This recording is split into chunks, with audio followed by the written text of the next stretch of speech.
Magandang balita para sa mga estudyante. 50% na ang inyong discount sa pasahe sa MRT3, LRT1 at LRT2.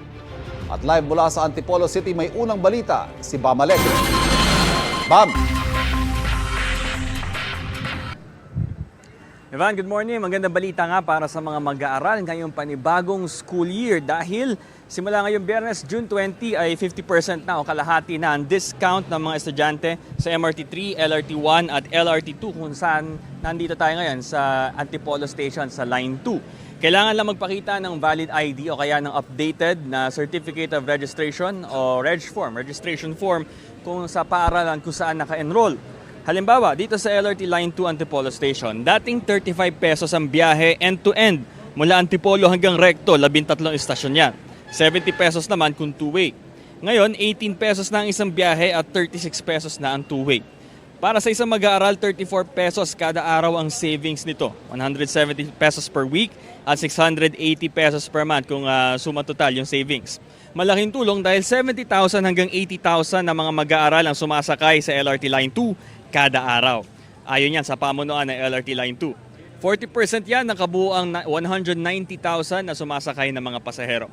Para sa estudyanteng si Anton Hernandez na sa Pasay pa nag-aaral, makakaipon siya. Salamat sa 50% discount. Pakinggan natin ang pahayag ng estudyanteng si Anton Hernandez, pati na rin si Secretary Vince Dizon ng DOTR.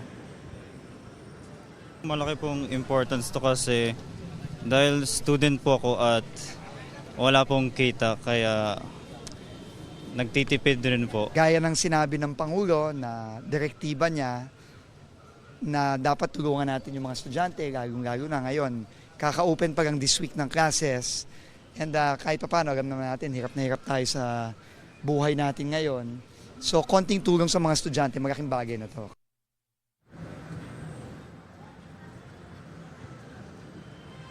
Ivan, ayon sa DOTR, ang magiging expense nito ay 600,000 pesos kada araw pero sulit naman daw ito dahil direktang makakatulong sa mga estudyante. Ito ang unang balita mula rin sa LRT Line 2 Antipolo Station. Bam Alegre para sa GMA Integrated News. Kapuso, huwag magpapahuli sa latest news and updates. Maging una ka sa balita at mag-subscribe sa YouTube channel ng GMA Integrated News.